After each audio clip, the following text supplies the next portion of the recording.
Hot Licks, the world leader in video and audio music instruction, now helps you be the best you can be with lessons by some of the biggest stars in music today. No matter what instrument you play, regardless of your level, you simply can't help but improve with these incredible jam-packed tapes.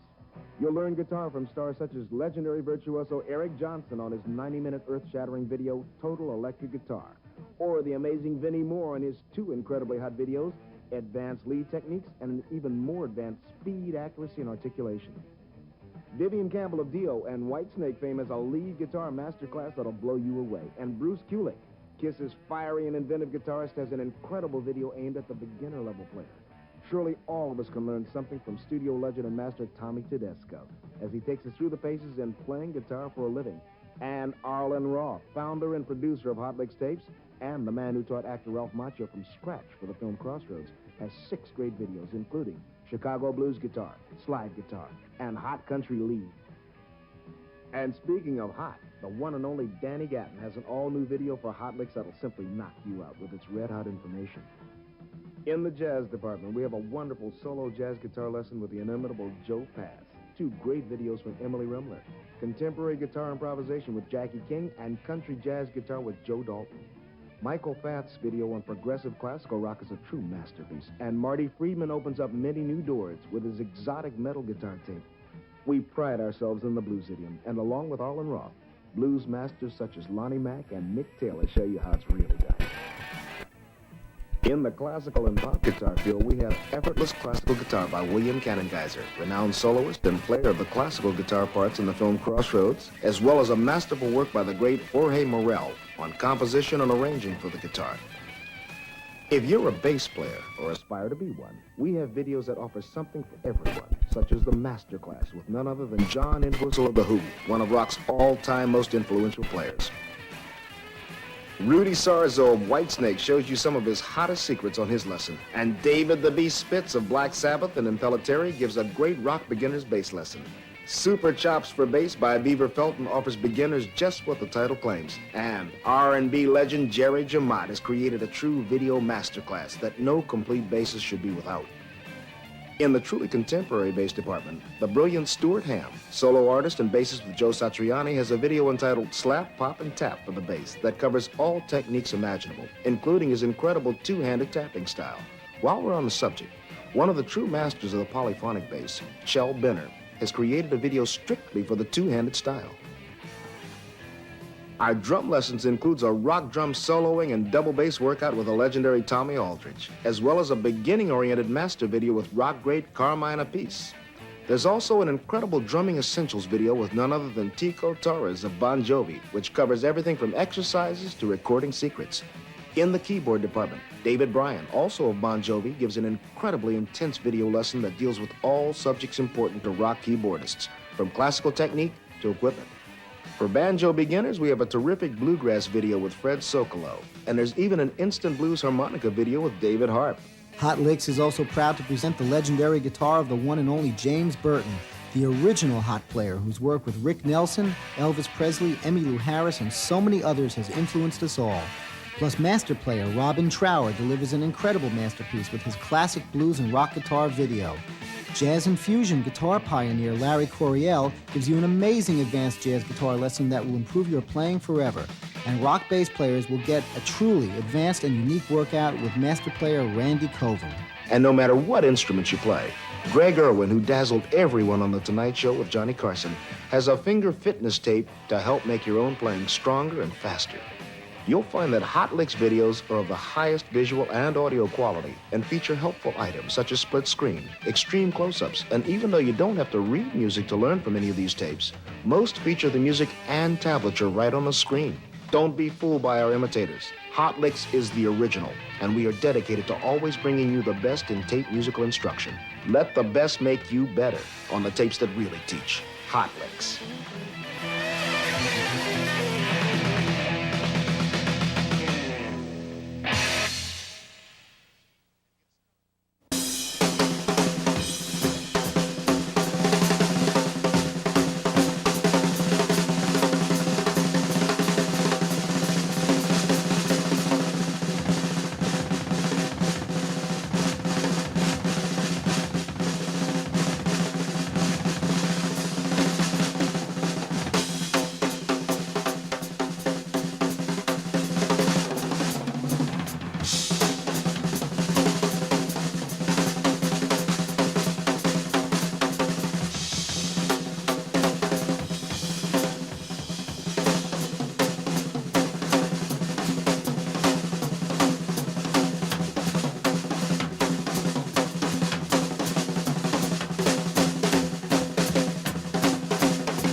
Hi, I'm Tico Torres from Bon Jovi. Welcome. I want to thank Arlen Roth and Hot Licks for inviting me down here. This is the first time I've ever done anything like this, so it should be some fun. I've been playing for about 22 years, and I got into rock first by listening to Jimi Hendrix and the Beatles and Cream and groups like that. I found that listening to bands like Jimi Hendrix, Mitch Mitchell, I looked at him and listened to the way he played, and I says, wow, and I couldn't understand. I says, that's not really rock and roll. So I kept listening to him, and then I started getting into jazz because of it. I figured it was more of an interpretation, and he went a lot deeper than just a 2/4 rock beat. So that got me into jazz. I went from there, got into R&B, Latin, and I think it's very important for a drummer, especially when you're starting out, is to listen to all types of music. Keep an open mind, because it's only going to help you play rock and roll. If you just listen to rock, you're just going to be limited to that. But I use different styles of playing within Bon Jovi and the other various projects I do. So keep an open mind, listen to as much as you can, see drummers, hear them, go to clubs. The best learning is watching. So I know you're watching out there. Put your feet up, relax, and first thing I like to start out with is the drumstick. I use a 5A or 5B stick. I like a little longer stick. These are a little chewed up here from playing, but I like using a wood tip. Sometimes I use a nylon tip. There's two different sounds from a wood tip and a nylon tip on a cymbal, and I'll show you that. As opposed to a nylon tip, which is a little brighter, has a better ping.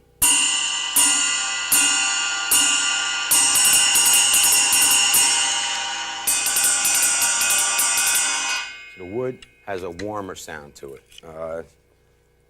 So it's up to preference and what kind of sound you want. When I buy a stick, I go to the store and first of all start credit, right? And grab a handful of sticks and see which ones feel better to you. I suggest taking them out of the bag and rolling them on top of the counter. Find out if they're straight or if they're warped, because you want them as straight as possible and the match weight. You want them to both the ways equally. Make sure they're straight because you're paying a lot of money for the drumsticks. I'm sorry, and you're breaking them and you go through them a lot. So it's worth it to take the time, roll them out, find out which one's the best for you. Most of the sticks have a bit of lacquer on them. And I suggest when you get them home, I usually take it off with a knife. Like this, I just scrape them. You see, just a little bit comes off. Just enough that when you perspire, I sweat like crazy when I'm playing, so this gives you a little bit of a grip. Sweat gets in there, and you got something to hold on to. Sometimes I use like a Beto glove, one of these. My hands get raw. After being on the road for a couple of months, you build up calluses, and you get blisters. You rip them up. So I suggest you get a glove. They hurt. If you get cracks in your skin, get some new skin, put it inside there. It's gonna hurt a little bit, but get you through the gig. And try to wear some of these gloves because they work. A lot of other things I use is mallets. There's all different types of mallets. I've got some here. These are used for vibraphones, but they have a nice effect. They're light. Use them for crescendos, endings of song build-ups,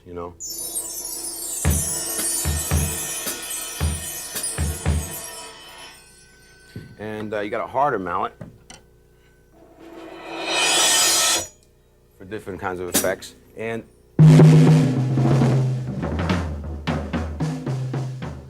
have a lot softer tone for the drums, as opposed to the drumstick. The attack is less, and you can use it for build-ups. Okay, I use brushes as well. They're a lot of fun, doing jazz stuff, even boogie stuff. I got some different brushes here. I prefer the metal ones. And when you buy these, you got to spread them out, all right? and gives you a nice spread. Also have here, these are a rock type. You can use more for a heavier player.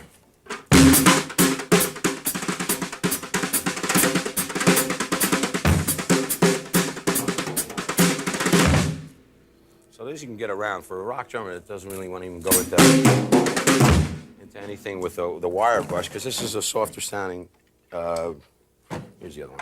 It's a softer sounding, it's good.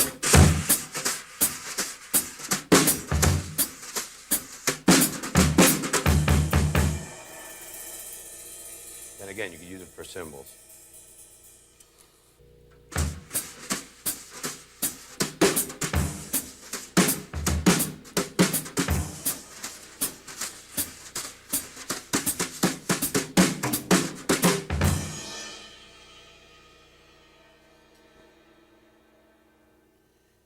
Okay, now I break up a drumstick in 3 parts, which I consider the base, the middle, and the shank. I break it up like that. I'll hold the stick in this position, and I'm a match grip player.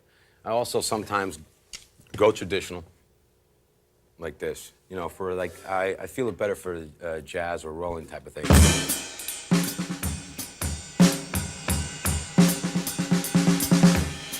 Also can be done match.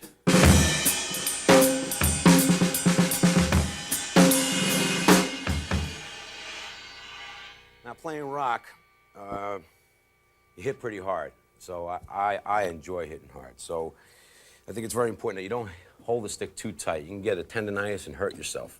So hold it so it pivots, but control it. So.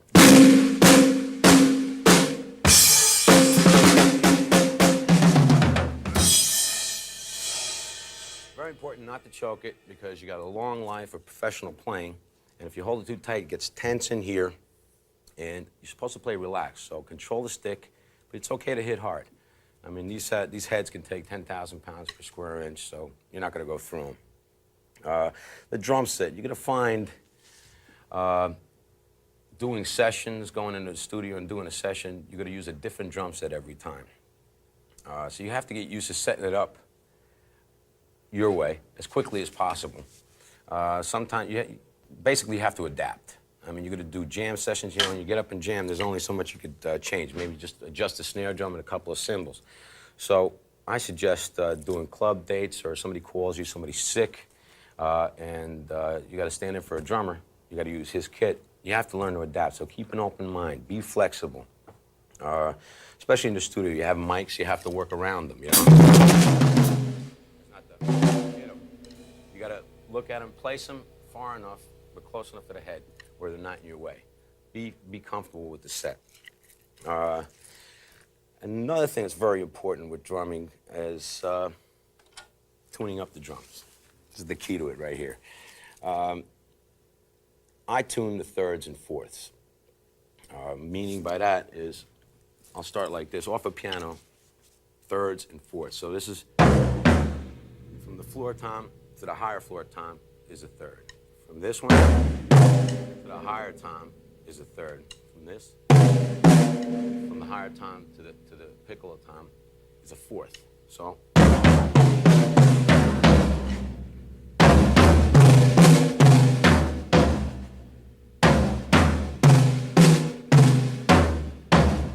And if I don't have a piano around, I'll usually think of, I worked out something with post time.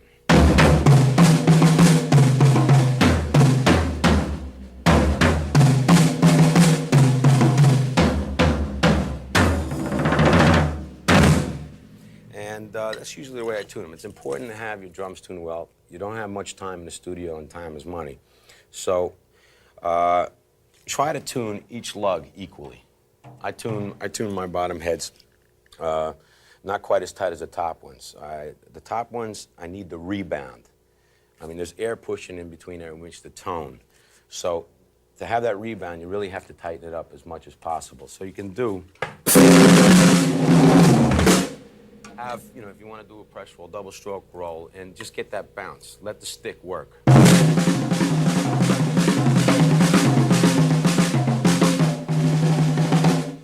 This way, it'll be a lot easier for you to play. You don't hold them tight, and you know how to tune them. Nobody loves anything like a well-tuned drum. It's musical. Sometimes you have to tune to a song. Very rarely that you have to tune the toms to certain notes in a song, but it's the way some orchestra bands do it. Okay? I suggest oil your lugs. Keep them well oiled because then it'll be easier to tune and it's truer. You're going to find that especially on the snare drum, where you're doing the rim shots over here, it's going to loosen up. So each one of these lugs, they make a lug lock that I use live, so I don't have to keep cranking the drum every time, in between every song, because sometimes you're going in segues and you're not going to have time. So those are little tips that'll help you tune and help you keep your drums in shape, and I hope it'll help you. I'd like to show you now some tips on tuning a snare drum. Now, when I first put on the drum head, I put it on very loosely and I stretch it by pushing down by the lugs. And that will crack it into place. It'll set the head. Then I start to tune it slowly. Now,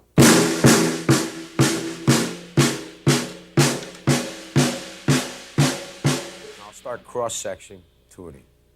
First this side, then the other side, then like this, to try to tune it evenly.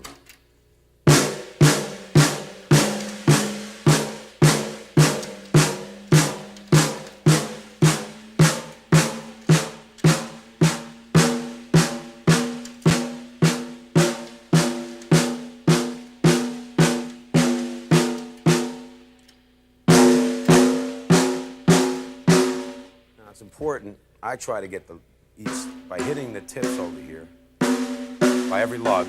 You hear the difference? So this one's lower, so I'll try to bring that up into pitch. A little too much.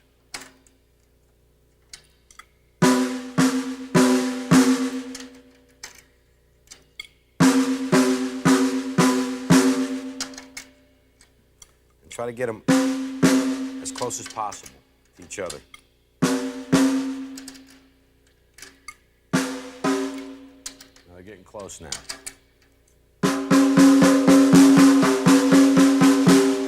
Bring these up a little bit.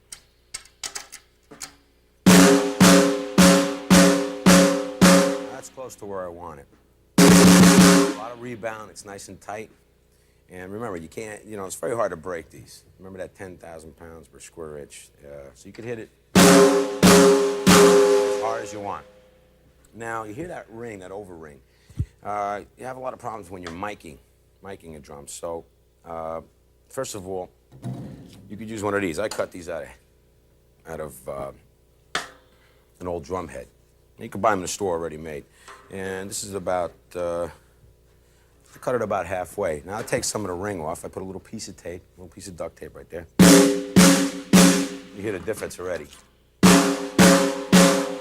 It just knocks out a little bit of that ring, which will take off, will just knock the mic right out of whack. And playing live, you hear those feedback noises in the studio. Plus, it makes it sound a little ballsier.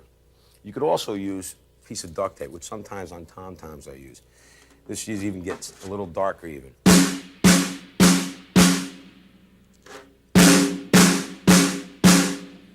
Okay?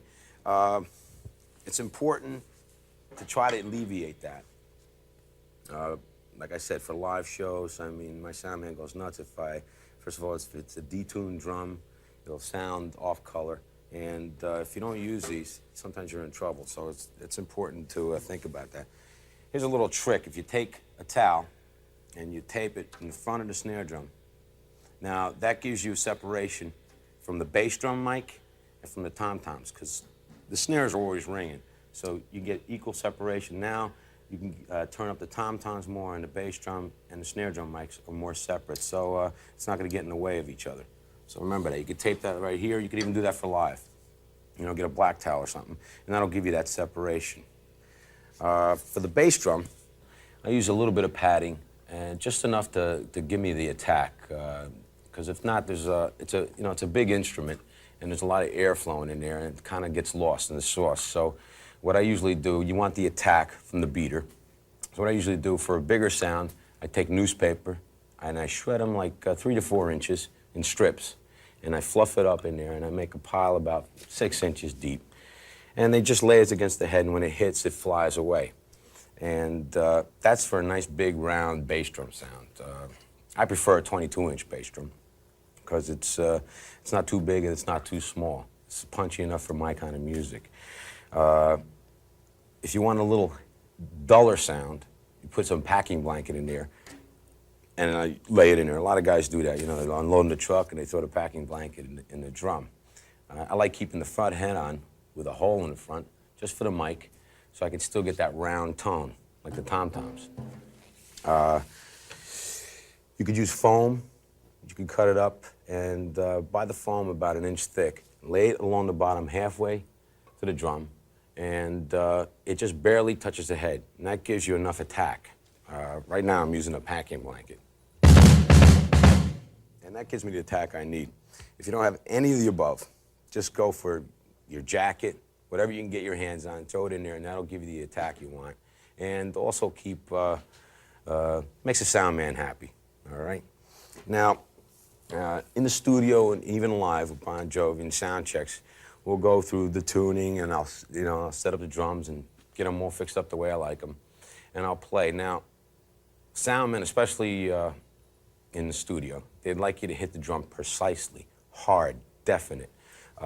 Don't be afraid to hit them. They like when you hit them hard, you know, so.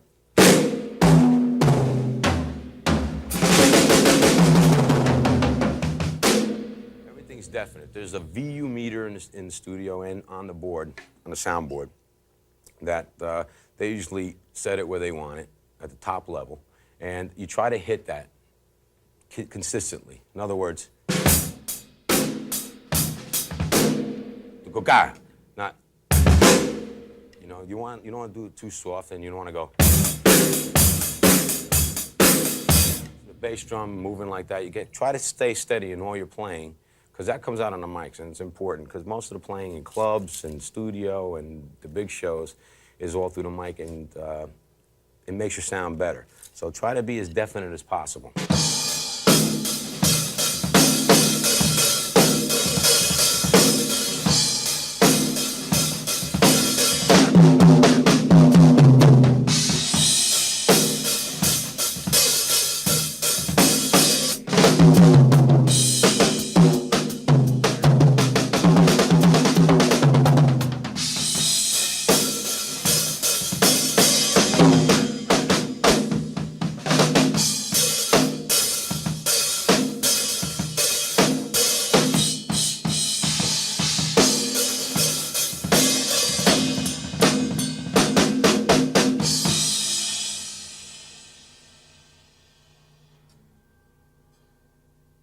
Now, another important thing that I'd like to mention that I learned pretty early on.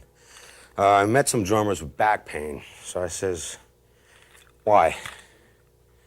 Now, one of the reasons is, like myself, I slouch a lot when I play, and it's a habit I got into since I was younger. So to alleviate that, I did some research. I wrote away to a place in California called Abs for Life.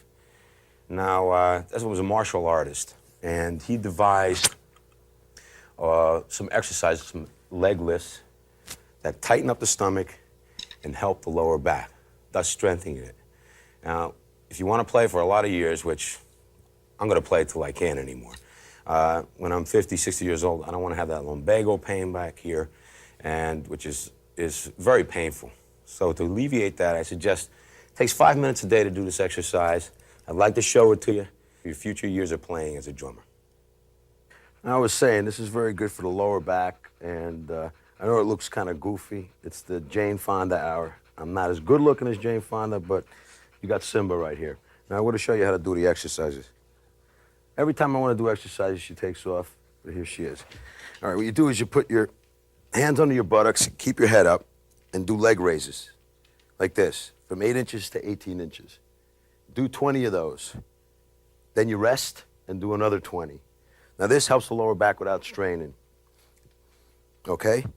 And what it does is strengthens your abdomen and then gives you that extra resistance in the lower back to help you with bad posture and playing the drums. Next, you go to this position right afterwards. You do 40 of those, then you do 20 of these. By not pulling up on top of your head, just lifting up by yourself. 1, 2, 3. Simba, get over here and do this. 4, 5, 6. You do 20 of those. Immediately when you're done, raise your legs up and do real quick ones.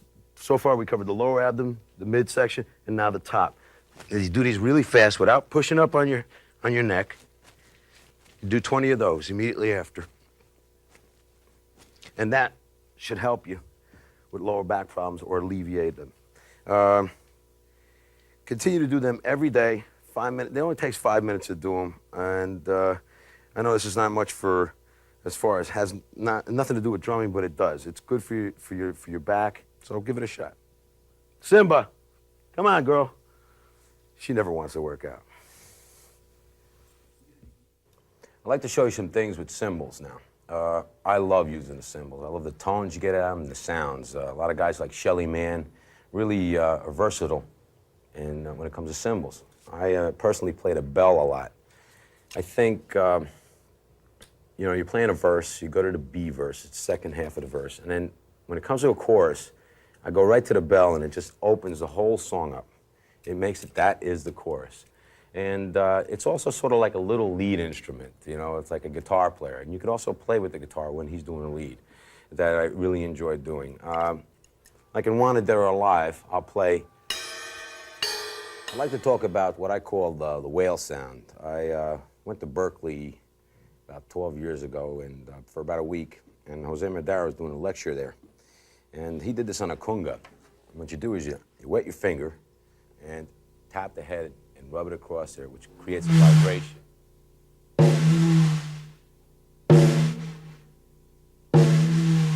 Just rub it right across the head. Creates this.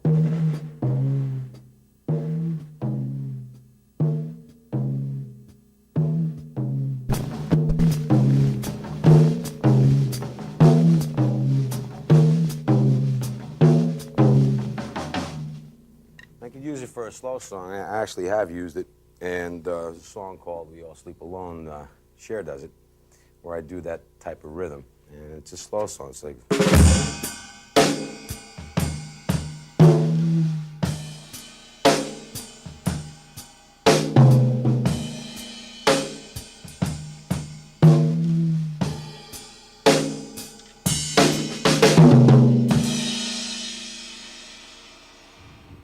That's a little tidbit on using the percussion of a head. Shelly Manne is very much into different sounds, and he innovated with percussions. I like using, matter of fact, I use this.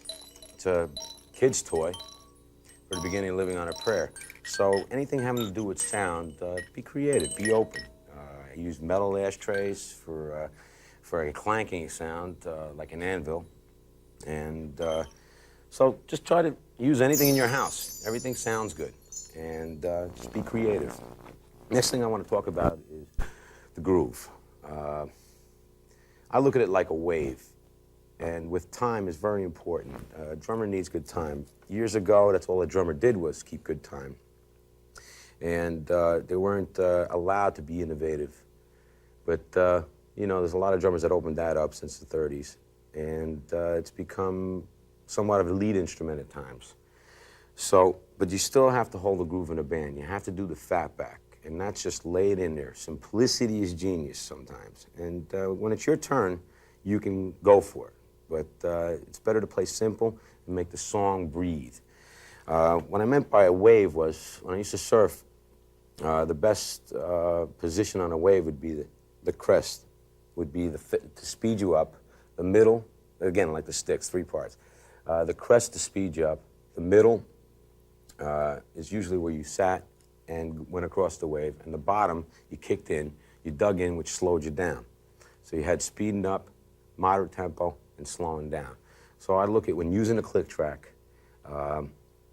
it's important to have that in your head. Even if you're not using one, work with one at home. Work with a click track, get your time good. Think of it as a wave.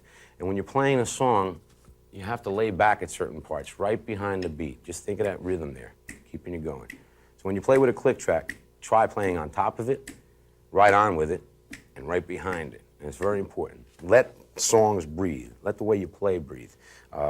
Just groove with it. That's giving it space, and try not to be too technical at first and build into that and use parts sparingly. I'll give you an example of just grooving it.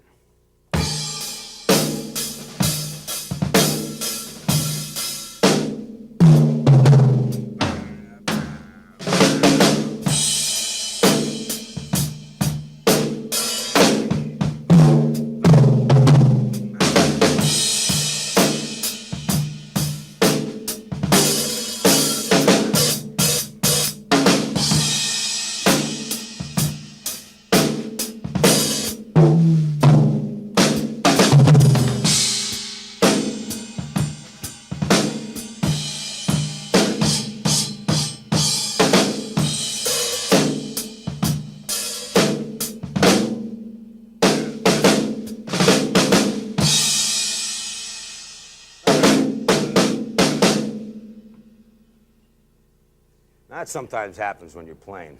Now your hands get wet and you just lose a stick.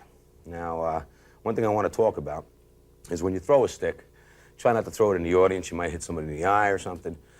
So I usually try to throw it backstage. And when I lose them, I usually lose them backstage. And the roadies, they get them and they try to give them away to girls and stuff like that. So I have my manager, Simba, and he usually comes to us and just does a block and grabs the stick for me. So he saves me a lot of money on sticks. I'd like you to meet him. Simba, can I have the other stick so I can play? Come on, the people are waiting. Come on, come on. Come on. Give me the stick. Come on. She ain't giving it up. One more thing I'd like to cover is the buzz roll. That's my favorite roll. I use that ever since I heard Jack DeJohnette.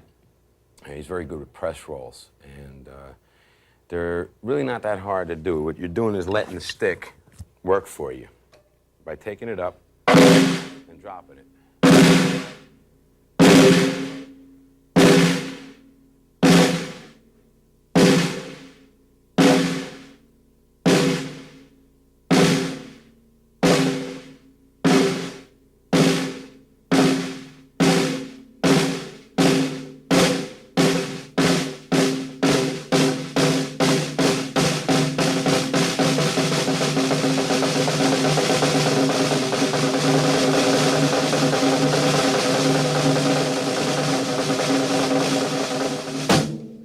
Now, I like using a lot of dynamics with this. You could use it for build-ups and going into songs. Start out from the rim and work in to get different pitch, and since the rim is tighter, you could do a very soft press roll into it.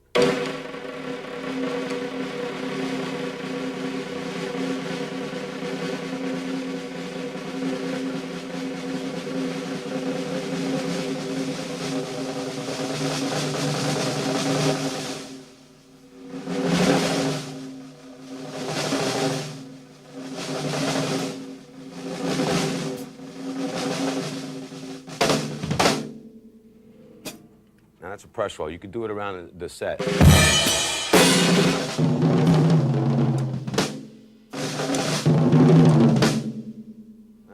Like I said, Jack DeJohnette, one of my favorite drummers that really uses that a lot, and I like using it with accents and rolls. There's a song coming out just about now. It's called Blood on Blood on a new record, where I do, again, using other feels.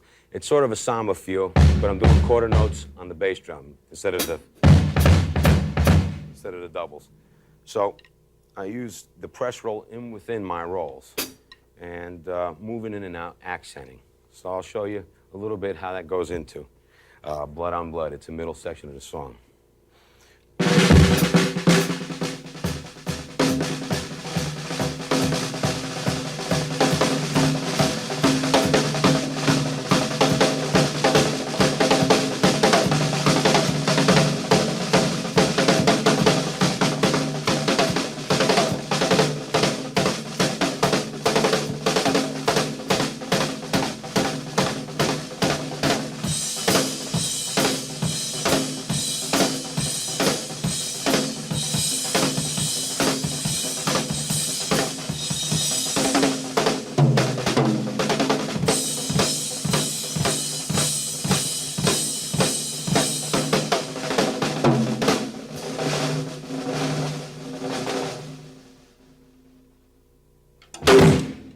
There I go, dropping a stick again. Okay. That's a little bit on a press roll. Remember, push down. Keep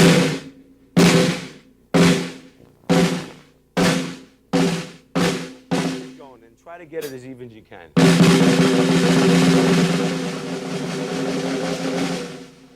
on the dynamics, and you can use it within your playing, you know, which is a real nice effect and makes a lot of smooth playing. So, important things to remember. Be open to all types of music. Listen to everything. At the end of the program, you'll see coming up on your screen some different records that I listen to that help me in different styles of music that maybe you could pick up or borrow and give a listen to. It might help you. Remember, just be open to all types of music. Let yourself go. You could use it in rock, you could use it in anything, but most important that you use that versatility. Don't be afraid to experiment. All right, it's fun. There's no rules. And above all, just enjoy yourself. So I want to thank you very much. And well, right now, it's time to go. What do you say, Simba? Want to go? Okay. Why don't you grab that case for me and we'll head right out of here.